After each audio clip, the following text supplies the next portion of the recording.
Comunidad en Resistencia, sonríete, soy Federico Cruz, su brujo de lujo o brujo de cabecera, como ustedes prefieran.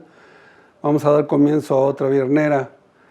En su primera parte vamos a hablar de caligrafía, si ustedes como lo oyen, caligrafía. Y en la segunda parte vamos a hablar de oficios, algo que ustedes pueden hacer en su casa y que obedece mucho al sentido común, y sobre eso vamos a tratar. Vamos a hablar de caligrafía. Angélica Martínez, una paciente joven, pasa a consulta con su tapaboca por los cuidados que tenemos que tener por estas cosas de la pandemia. Pero ya ven que ustedes, hay gente que son engendros del chanclotas, como le decía mi abuela, al demonio, que no creen esto, pero bueno, nosotros tenemos esas disposiciones en el consultorio. Y me llamó la atención porque traía en su tapaboca unas letras hechas por ella misma en caligrafía y que dice: nada nos pertenece excepto los recuerdos. Me llamó la atención porque siempre que platico con mis alumnos acerca de que yo sé caligrafía, porque así me educaron en la primaria, se me quedan viendo así como si fuera la época de las cavernas. Nosotros teníamos con el manguillo y una puntilla y la tinta china, teníamos ejercicios de caligrafía y luego ya podíamos desarrollar la letra del método Palmer. En fin, que se me quedan viendo así como si les estuviera hablando de la escritura cuneiforme con un cincelito en una tablilla de barro. Y se me ocurrió pedirle a ella que si por favor podía hacerme una, en su caligrafía tan hermosa que ella desarrolla, un poema que me llamó mucho la atención porque está dedicado a los niños, pero a los niños y su formación, y le decía yo que esto me gustaría mucho regalárselo a mis alumnos. En la edición de la jornada del martes 12 de septiembre, Andrea Bárcena, que es una colaboradora del periódico, nos habla de un poema dedicado a los niños, y que es de Antonio Orihuela, un poeta español nacido en 1965. Y vean ustedes qué maravilla de poema, qué es lo que me voy a permitir regalarle a mis alumnos. Sin padres no hay escuelas, se llama. Y empieza a decir, sin tratar de competir contra Julia en lo que ella lea: sin padres no hay escuelas. No habrá niños lectores si los padres no leen. No habrá niños sociables si los padres nunca están disponibles. No habrá niños amorosos si sus padres no los tratan con amor. No habrá niños generosos si sus padres no les dedican tiempo. No habrá niños que disientan si en sus casas solamente han visto sometimiento. No habrá niños profundos si en sus casas solo ven banalidades. No habrá niños respetuosos si en sus casas no saben lo que es el respeto. No habrá niños alegres de padres tristes. No habrá niños dignos si solo han conocido humillaciones. No habrá niños críticos de padres sumisos. No habrá niños motivados de padres desmotivados. No habrá niños exigentes de padres mezquinos. No habrá niños apasionados de padres reprimidos. No habrá niños libres de padres esclavos. No habrá humanidad en los niños si en sus casas no los tratan como seres humanos. No habrá escuelas, pero sí aparcamientos de niños, almacenes para adolescentes, cárceles para jóvenes. No habrá escuela porque tampoco habrá habido padres. Esto se lo voy a regalar a mis alumnos en la caligrafía bella que me va a regalar Angélica Martínez. Vamos a hablar de oficios. Recuerden ustedes que algo nos llama la atención aquí en nuestra educación que tenemos en nuestro país cuando hemos escuchado sobre las escuelas de artes y oficios. En cualquier lugar de nuestra república aparecen esos letreros. Como hemos visto de mi paleontólogo de confianza, que es José Luis Arzuaga, el español, hay una tendencia a hacer las cosas como los Homo sapiens o como los neandertales. El Homo sapiens siempre es el hombre que le da una razón a su proceder, y el neandertal, en términos también muy generales, es el que se atreve a hacer las cosas, es el que tiene capacidad de aventurar por alguna circunstancia divina, meteorológica, lo que ustedes quieran. Somos descendientes de los Homo sapiens. Pero vamos a ver si pudiéramos pensar como neandertales con esto que les voy a decir. Miren, en los oficios vamos a ver los filósofos, los pensadores. Por ejemplo, Sócrates, ¿se acuerdan que le encantaba hablar él en el ágora, en el encuentro con los jóvenes? Sócrates era cantero de oficio. Spinoza, otro de los grandes pensadores, él era pulidor de lentes, ya en aquel entonces se conocía la óptica para poder observar el cielo. Karl Popper, otro gran pensador que tiene esa gran obra que se llama La sociedad abierta y sus enemigos, era ebanista. También los líderes religiosos tenían su oficio. Por ejemplo, Jesús, como el padre era carpintero, pues entonces uno supone que también el hijo sabía algo de carpintería, porque ustedes se imaginan a la Virgen María, ella en sus quehaceres domésticos, y de pronto el niño está en un morralito a los 7 años, que eso nos dicen, emprendió su viaje a la India. Entonces la Virgen María estaba atareada y de pronto voltea y el niño echando unas tortillitas, bueno, no, esa era de trigo, porque iba a partir, y le pregunta: ¿dónde vas, niño?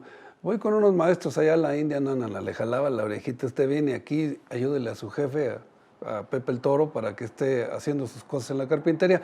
Eso parece más real, que nos cuentan que él fue a aprender a curar leprosos allá al lejano oriente. En fin, eso era Jesús, el líder religioso. Había otro,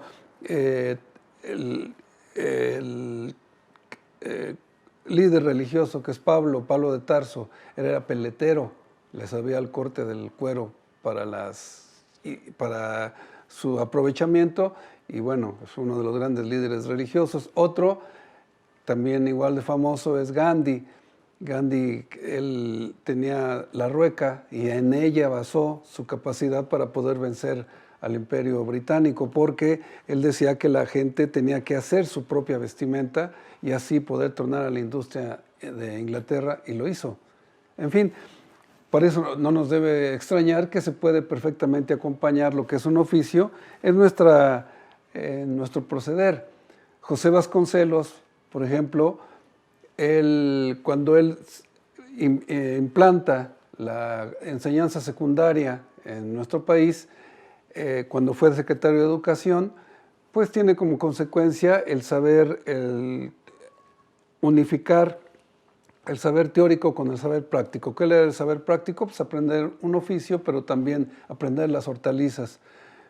En la secundaria 1, ahí en Regina 111, nosotros teníamos nuestros talleres, aparte, claro, de las clases normales teóricas, teníamos nuestros talleres, encuadernación, a mí me tocó ajuste, el manejo del torno, el cepillo, y también teníamos nuestro campo para cultivar las hortalizas. Según la revista de Economist, los 2 países que mejor controlan que no tienen problemas con el empleo juvenil son aquellos que tienen muy bien estructurados desde la secundaria el saber práctico de un oficio. Toda esta información la saco, no se me arranquen, no se enojen, esto lo sacó el Reforma el domingo pasado, y es un artículo que tiene uno de los consentidos de la cultura del norte, Gabriel Said. A mí me parece, como les he dicho, dentro de la derecha, por llamarle de alguna manera, hay gente que es muy brillante. Esto lo sacó él. Bien, entonces, si tenemos esa manera de entender lo que es un oficio, pues tenemos, por supuesto, también una manera de entender lo que son ahora las redes. Miren, por ejemplo, Jack Herrick, él hizo, lo pueden consultar en las redes, una enciclopedia de saber práctico que se llama WikiHow. Y precisamente es como Wikipedia, en donde se expone algo de saber práctico, cómo se saca una gelatina de un molde, por ejemplo, y pues está expuesto a que los mismos que usan lo pueden modificar para que salga más o menos claro y que sea verdadero lo que está diciendo el que expuso algún saber práctico. Son 250,000 manuales de saber práctico. ¿Qué hay en una de estas redes? No es la única, hay muchísimas maneras de aprender cosas prácticas.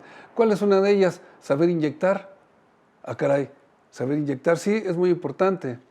La cultura francesa, la escuela sociológica que ellos han desarrollado, tienen un concepto que me interesa mucho que se llama la sociedad de la confianza. Bien, se supone que nosotros, como somos una sociedad mestiza, reciente, digamos, José Vasconcelos, precisamente, él decía que nos faltan 500 años para llegar a ser se necesitaba 500 años para que una sociedad desarrollara la confianza. Pues nos faltan algo así como 150 años para nosotros. ¿Qué es, por ejemplo, una sociedad de la confianza? ¿Cómo educar a la gente para saber aplicar estos oficios de los que estamos hablando? El saber inyectar. ¿Qué es el saber inyectar? Pues es lo que pudieran hacer, está más cercano el neandertal que el del Homo sapiens, porque saber inyectar, luego lo decimos, no, hay que ir con una enfermera, hay que ir a una farmacia, que un médico lo sepa hacer. No, uno lo puede aprender a hacer. Pues se pueden meter, como les decía, este tipo de redes y les van a enseñar cómo se puede inyectar. Bien, ¿qué es lo que recomienda una sociedad de la confianza a la gente? ¿Cómo educa? Pues con 3 saberes que tienen que tenerlo ustedes. Para viajar se necesita aprender 3 cosas. Una, saber manejar. Otra, saber nadar. Y la tercera, saber inyectar. Ah, pero nos meten mucho miedo a los que son las inyecciones. Nosotros sabemos por simplemente pura experiencia que siempre cualquier médico, cualquier enfermera, cualquier gente de escuela de saber teórico, para cualquier problema siempre manda a inyectar complejo B en cualquiera de sus manifestaciones que contenga o no un analgésico, pero siempre lo mandan a inyectar y mejora la gente. Entonces, para cualquier cosa, luego se receta el complejo B. Bien, ¿por qué estoy mencionando esto? Porque en una de las aventuras, por decirlo de alguna manera, yo viví en París un tiempo de mi pasado, por supuesto, no voy a vivir en el futuro, pero aprendí una cosa importantísima, que la vitamina C se puede inyectar. Ah, caray, ¿cómo que inyectar? Pues siempre lo tomaba uno, una pastilla, un gramo. Es muy diferente el efecto de la vitamina C, 1 gramo tomado, cuando intervienen los jugos gástricos, a cuando es inyectado. Pero resulta que hay 2 tipos de inyección. Una que es la intravenosa y otra que es la intramuscular. En la intravenosa, pues claro que es más complicado porque hay que picar vena. Entonces eso implica un conocimiento y pues esto hay que ponerlo muy en cuenta. Es un conocimiento que se da en las escuelas. Entonces, pues no cualquiera pica vena, pues se complican las cosas, pero cuando es el intramuscular, pues pónganse ustedes a practicar con su toronja, con su naranja, para que no les espante cuando tiene que entrar la aguja y luego empezar a aplicar. ¿Qué es lo que estamos aplicando? De mi experiencia allá en Francia, cuando me entero que se puede inyectar la vitamina C y que cuando se inyecta es antibiótico, ah caray, pues que los antibióticos no son nada más de receta y los médicos los pueden hacer. Entonces, ¿qué saber nos han quitado los Homo sapiens? A nosotros, los neandertales, que podemos estar en casa y podemos tener una urgencia.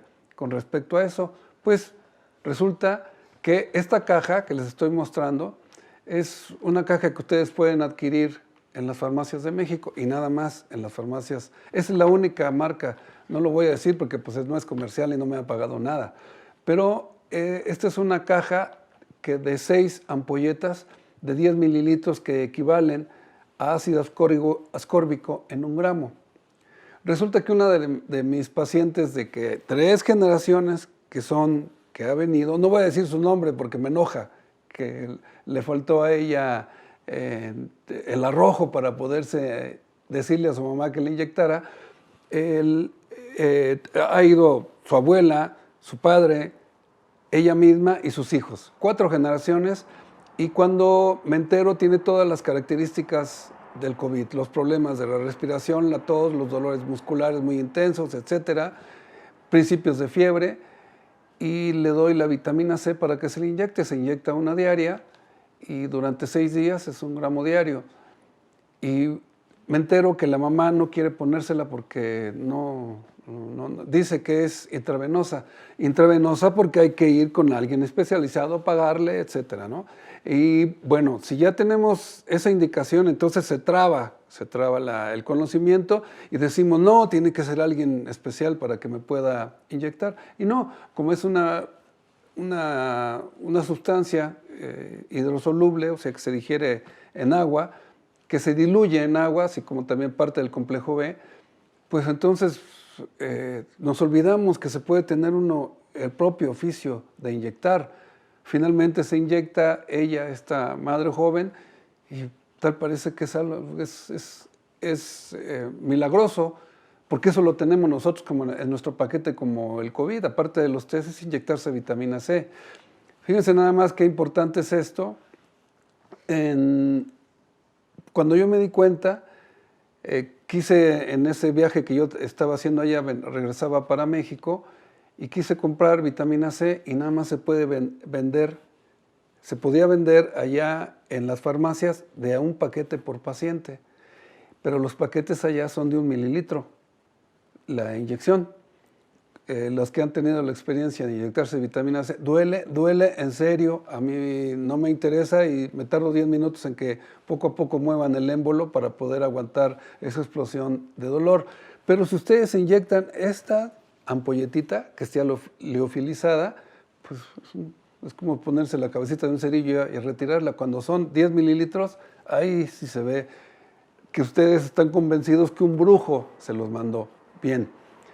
Entonces, cuando fue el temblor, uno de los temblores fuertes en México, lo que hicimos fue traer, en base a nuestras amistades, mandarme vitamina C, y era rapidísimo que se inyectaba la gente, lo que tuviera, estrés, infecciones, cualquier problema de algo que se requería, se inyectaban rapidísimo la vitamina C, y no es la inyección de caballo, como decían las abuelas que tenían que hacerlo. Y nada más se hace en Francia, donde está esa liofilización de la inyección, y no tienen que hacer la inyección de caballo.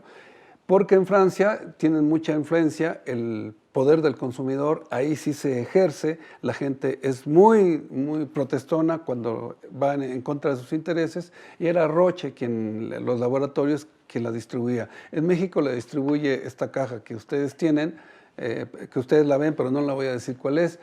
¿Y cuál es la consecuencia? Como es algo que está plenamente identificado con que solamente la gente que sabe hacerlo, entonces que nos dé mucho miedo inyectar porque tiene que ser en la vena. No es cierto, puede ser igual de beneficiosa y de encantadoramente de un oficio que las mamás lo pueden hacer o los papás lo pueden hacer en casa.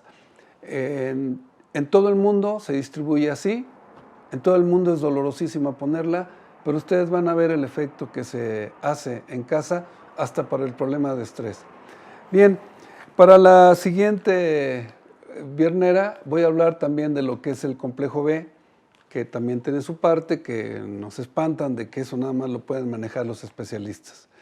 Si nosotros dentro de nuestro paquete de COVID tenemos el vinagre que manejaban la abuela, que es el mejor jarabe para la tos que hay, una cucharada cada 6 horas sopera para los adultos, una cucharada cafetera para los niños, el vinagre de manzana o piña que hacían las abuelas, eso es el mejor jarabe para la tos que hay. Y eso es el conocimiento de la abuela. Y además no es vinagre, es un vinagre que sabe a la sidra que tomábamos de niños, es hasta sabroso, y lo pueden utilizar, por supuesto, en la cocina como lo hacían las abuelas. La otra manera de utilizar, por supuesto, son los tés que tienen la miel, y además el que ustedes puedan quitarse la comida que es irritante, ya escucharemos a la Yaya, para poder tener nuestro paquete anti-COVID. Y esto es lo principal que nosotros tenemos en casa, quitarnos el miedo. Lo que decía José Luis Arzuaga, los neandertales fueron los que eran capaces de colonizar más rápido que el Homo sapiens, el otro era el atrevido. Atrévanse ustedes, vean las redes y verán que sí, aprendan a inyectar, ojo, estoy diciendo vitaminas, porque si no, pues tampoco se pueden utilizar cualquier tipo de medicina y se puede inyectar. Estoy hablando nada más la vitamina C y el complejo B. Adelante, vamos a escucharte entonces ya con tu mejora de la comida y nuestras dietas que estamos dando. Hola brujo, hola comunidad en resistencia. Para esta viernera preparé una receta para conservar los higos, los ajos por más tiempo. Pues esto es para que, por ejemplo, si compraron un paquete con ya muchas cabezas de ajo, o por alguna razón adquirieron muchos ajos y pues están usándolos, pero los que quedan todavía guardados como que pues se pueden echar a perder, les salen hongos, se secan, ¿no? Entonces ya no se aprovecha toda la cabeza, sino unos cuantos. Y pues esta receta es para ya tenerlos listos para usar, y fácil, rápido, en el refri, no en el congelador, pero en el refri sí. Y bueno, es bien sencilla, ¿no? Entonces vamos a necesitar, yo tenía 5 cabezas de ajo, y se necesita aceite de oliva o aceite de maíz o de girasol, ¿no? Uno de esos. No va a ser mucho, yo utilicé como unas 5 o 6 cucharadas de aceite, porque no queremos que sea muy líquido el ajo, sino pues que esté pastosito. Entonces 5 cabezas de ajo. Para desprender todos los ajos de la cabeza, ayuda mucho solo presionando la cabeza contra la madera, ¿no? No tu cabeza, sino la cabeza de ajo con la mano y la mesa, ¿no? Entonces presionamos hasta que se deshace la cabecita. Hay que hacerlo con cuidado porque si no salen volando y pues no. Entonces hay que hacerlo con cuidado, o con la otra mano cuidar que no se vayan a ir volando. Se deshace la cabeza y ya expulgamos entre las hojitas, entre el ajo, sacamos los dientes de ajo, y es la misma técnica para quitarle la cascarita. Con un cuchillo que usamos para pues darle una presión uniforme a todo el ajo, lo ponemos encima del ajo contra la mesa y presionamos con el cuchillo acostado, no lo vayan a poner así volteado, no, acostado, así, y presionan. También es bien fácil, ya no presionen demasiado como para hacer puré el ajo, porque entonces ya no se va a identificar dónde está la carnita y dónde está la cáscara, ¿no? Entonces una presión intermedia, que ya sientan que ya fue suficiente, es mucho más fácil quitarle la cáscara. Ya nomás así se te quita como calcetín, casi más fácil que cuando te quitas los calcetines. Y listo. Ahora les vamos a quitar como la parte que está pegada a la basecita de la cabeza del ajo. Ya ven que queda así como planito y tiene así sequito, pues se lo quitan si quieren. y lo ponemos en un recipiente o en la licuadora o en un recipiente para licuarlo con las licuadoras de mano. Entonces ya echamos ahí todos los ajos, todos los dientes de ajo pelados, listos para licuar, y le ponemos hasta la mitad en ese recipiente o en la licuadora, hasta la mitad de la cantidad de ajo que hay, se lo ponemos hasta la mitad más o menos. Yo le eché 5 o 6 cucharadas más o menos. Que no sea demasiado aceite para que no sea muy, muy líquido y sea una pastita, como ya les dije. Y ya, solo eso. Lo licúan y queda la pastita lista. Ya de ahí, pues yo siento que más o menos como una media cucharadita de cafetera o algo así. Eso, bueno, eso es desde mi gusto, ¿no? A mí me gusta mucho el sabor a ajo, entonces yo le pongo mucho. Pero hay gente a la que no le gusta tanto, ¿no? Que sea más sutil, más suave. Entonces, pues eso ya depende. Pero yo calculo que más o menos un diente de ajo mediano es más o menos como media cucharadita cafetera. Más o menos. Pero pues eso ya, como he seguido comento, eso ya es del gusto de cada quien, ¿no? Entonces, pues sería todo. Eso ya está listo para... van a hacer unas rajas o algo que lleve ajo, una pasta o así. Y pues esa cucharadita ya está lista para nada más echarla en el sartén, que se sofría tantito y continuar con la receta. Es una forma muy práctica para ya tenerlo listo en el refri y que no digas, tengo que pelar los ajos y tengo que picarlos o prensarlos y en lo que lo hago. No, pues ya está listo, ya está en el refri y pues no abarca mucho espacio. A mí me salió un frasquito chiquito con las 5 cabezas. Casi todos los ajos estaban bien, nomás 2 o 3 estaban en mal estado y ya los descarté, pero todos los demás estaban bien. Por eso esto hay que hacerlo cuando recién tenemos las cabezas de ajo, cuando todas están buenas. Y pues ya lo tienen listo, ya no tienen que hacerlo. Ya lo hicieron para... La receta más o menos dura 6 meses, yo creo que a mí me va a durar mucho menos. Pero pues ya, está fácil, rápido y además aprovechas toda la cabeza, todo el ajo, no se desperdicia mucho. Entonces, espero que les sirva, espero que sea que quede bien, que todo salga bien y nos vemos la próxima viernera. Hasta luego. Buen fin de semana. Esa deliciosa pasta de ajo de la que estás hablando, eso lo conocí muy bien allá en Argentina, en los asados, porque siempre lo preparaban para poner en un pan y que caliente, que es una delicia lo que acabas de pasar y es muy saludable, aunque a veces para besar no es muy conveniente.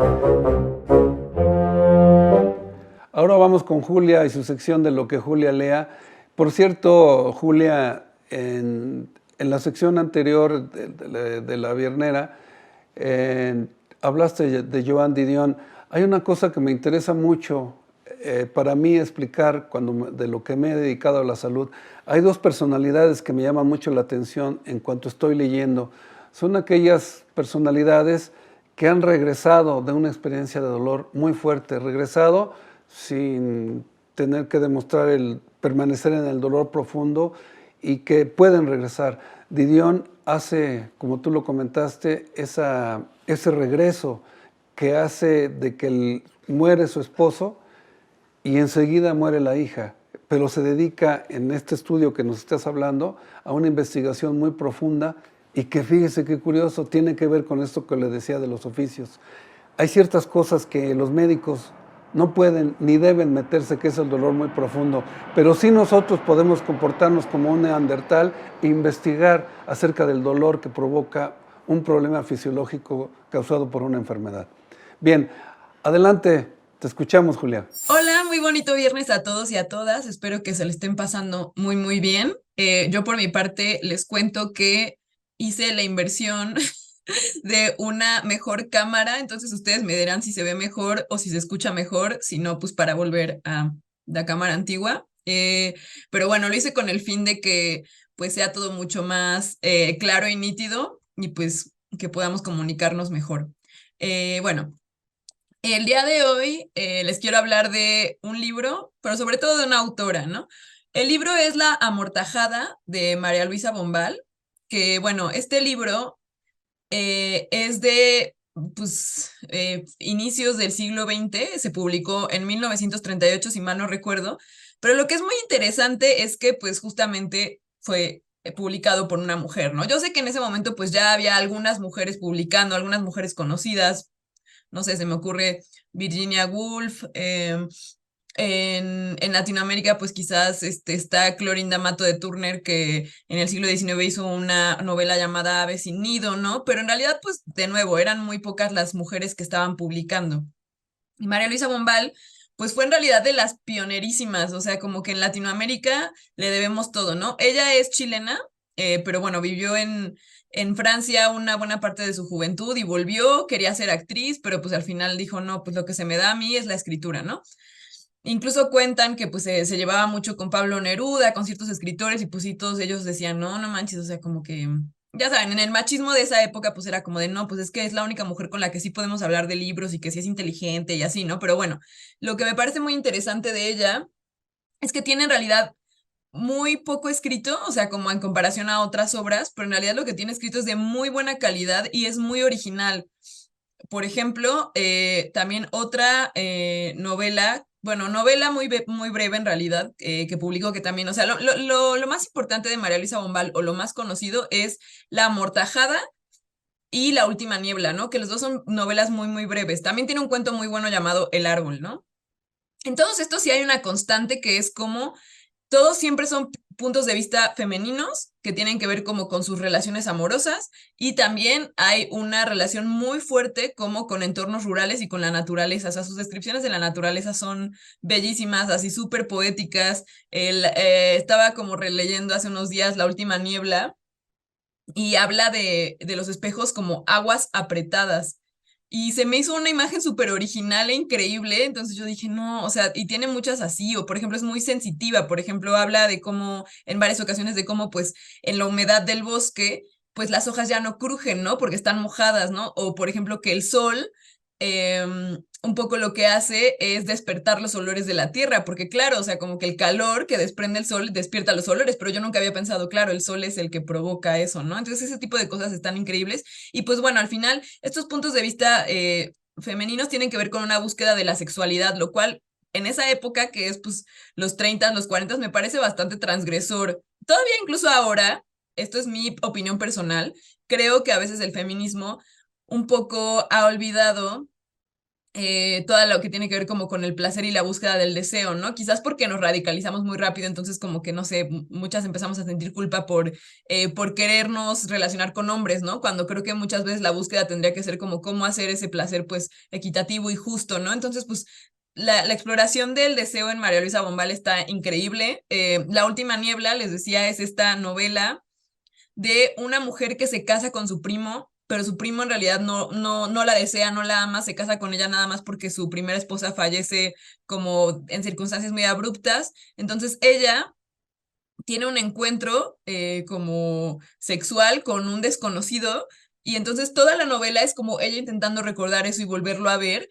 Pero entonces en algún momento la obra nos hace preguntarnos si ese encuentro de hecho sí sucedió o más bien fue un sueño. Y es muy increíble porque en María Luisa Bombal eso es como el uso de la naturaleza, pero también como una ambigüedad entre como la realidad y la fantasía, que está muy bien lograda. A mí me parece que está muy bien lograda. Y también algo que yo no sabía, pero me enteré ayer, es que en La Última Niebla está la primera descripción de un orgasmo femenino en la literatura latinoamericana, lo cual la verdad sí me parece que es muy importante, ¿no? Muy importante. Bueno, desde una perspectiva femenina, evidentemente, ¿no? No sé si, probablemente sí hay desde una perspectiva masculina, pero es desde una perspectiva femenina. Y es muy bonita la descripción, dice que dice algo así como de, la carga entre mis piernas y como que, no sé por qué, como que mi garganta quiere como soltar un quejido, ¿no? Que es como una forma como muy original de decirlo, ¿no? Y bueno, La Amortajada es esta obra que también mezcla como la realidad con la fantasía, porque cuenta la historia de Ana María, que es una mujer madura que muere. O sea, ella está muerta, la línea uno está muerta. Y habla, o sea, como que todo lo que sucede es la noche de su funeral, pero aquí hay un mecanismo que pues ella decide que o sea, tiene sentido dentro de la lógica de la novela, que es que ella puede ver, o sea, como que puede ver a través de la rendija de sus ojos cerrados, puede ver y puede sentir y puede imaginar, ¿no? Como si estuviera viva, pero está muerta. O sea, ella no se puede mover. Puede percibir cosas. Por ejemplo, es muy bonito que ella, muerta, percibe mucho más los sonidos. O pues siente como una calma mucho más intensa, ¿no? Y puede recordar mejor, ¿no? Entonces está padre pensar como, bueno, si la muerte quizás es un estado en el que podemos ser más sensibles a algo, ¿no? Pero pues bueno, evidentemente, pues cuando alguien está muerto, pues ya no siente nada, ya sus órganos no funcionan, pero me parece que esta idea es muy original, ¿no? Entonces, en esa noche, pues obviamente van a visitar las personas de su pasado, ¿no? Entonces ella un poco rememora sus tres como relaciones amorosas más significativas, ¿no? O sea, su relación de la juventud, ¿no? Con este muchacho Ricardo, con su esposo y con su amante, ¿no? Entonces, pues que los tres están ahí en el velorio, ¿no? En el funeral.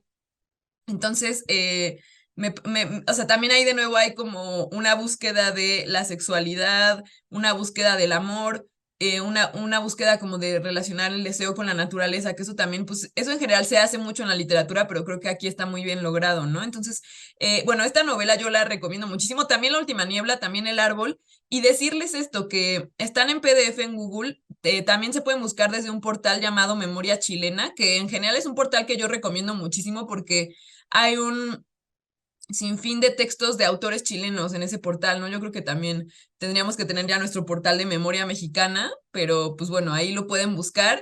La letra es gigantesca, entonces, o sea, La Última Niebla se lo echan en una sentada, La Amortajada quizás en dos, pero bueno, es un tipo de escritura que vale mucho, mucho la pena, ¿no? Y bueno, también decir algo muy importante de La Amortajada en particular, que bueno, si La Amortajada es posible que no podría existir Pedro Páramo, que es nuestra gran novela mexicana, o sea, como sin duda no, porque Juan Rulfo leyó La Amortajada y porque justamente, bueno, si no han leído Pedro Páramo, tienen que leerla porque pues, no, o sea, no, yo no prescribo nada, o sea, si quieren, ¿no? Pero bueno, es como la novela más significativa en nuestro país y pues tiene, la verdad ahí sí tiene como razón de serlo, ¿no? Como que me parece que es una novela fantástica, poética, perfectamente escrita. Y pues justamente en Pedro Páramo todo el tiempo está operando esto como de los muertos que no están muertos y de los fantasmas que sienten y que hablan y que murmuran, ¿no? O sea, es un pueblo que está lleno de gente muerta, pero que habla, ¿no? Entonces, en realidad, ese mecanismo pues ya estaba en La Amortajada, ¿no? O sea, Pedro Páramo debe de ser que de los 50, 40, 60, no sé la verdad, perdón, voy a buscar el dato, pero pues La Amortajada ya lo había hecho antes y lo había hecho antes una escritora mujer, ¿no? O sea, me parece como digno de mencionar esa situación, ¿no? Pedro Páramo. Y también otra cosa última que les quería decir, 1955, Pedro Páramo, ¿no? Entonces, pues, como 17 años antes ya lo había hecho María Luisa Bombal, ¿no? Ya había explorado con la idea de como un muerto que no está completamente muerto. Y bueno, creo que también Faulkner, también lo trabajó, no sé si antes o después en Absalom, pero bueno, una cosa antes es que también María Luisa Bombal fue como sí valorada en su tiempo, pero pasó algo que hizo que de alguna forma, pues tal vez como que su popularidad decayera. Fue una mujer siempre muy trágica. A la vez me dijeron que era muy, o sea, que le gustaba hacer chistes y todo, pero ella, por ejemplo, en una situación como que en dos ocasiones, o sea, tuvo dos como altercados. Uno fue que con una de sus parejas una vez como que ella intentó matarse con una pistola, pero como que no lo hizo bien, entonces se golpeó en el hombro, ¿no? Pero después, o sea, esto es como de lo más conocido que hay de María Luisa Bombal, se enteró que su esposo le era infiel y entonces así lo fue a esperar afuera de un bar y lo mató, ¿no? O sea, como que es una mujer criminal, o sea, que tiene eso, ¿no? O sea, como que mató a alguien. Sin embargo, no sé cómo al final las cosas salieron, porque creo que ella sí pudo arguir, hubo un proceso ahí, judicial, y ella en realidad, pues como que después estuvo libre, o sea, ella falleció hasta 1980, ¿no?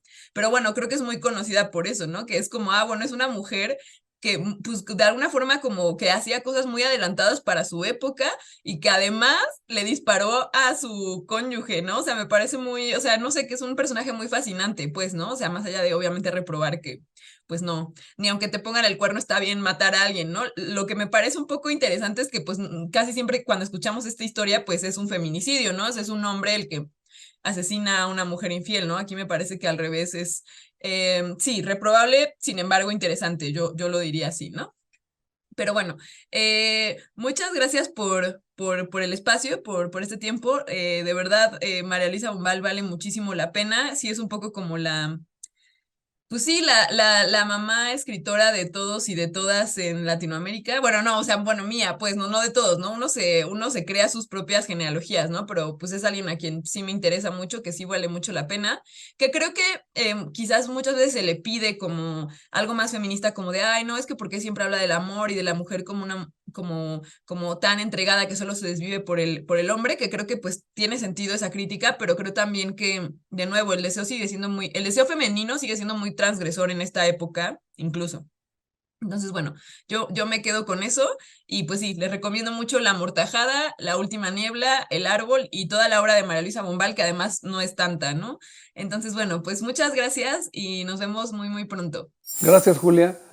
Ahora me agarraste en curva porque primera vez, y lo tengo que confesar, no tengo ni idea de la autora chilena de la que nos estás hablando. Ya me enteraré la próxima o después de escucharte. Gracias por tu intervención atinada como siempre, Julia. Soy Federico Cruz, su brujo de lujo o brujo de cabecera, como ustedes prefieran. Estuvimos en otra viernera. Atrévanse, como son los neandertales, no tengamos tanta confianza en la gente que se supone que sabe mucho, los Homo sapiens. Un abrazo les mando a todos, nos vemos en la siguiente viernera.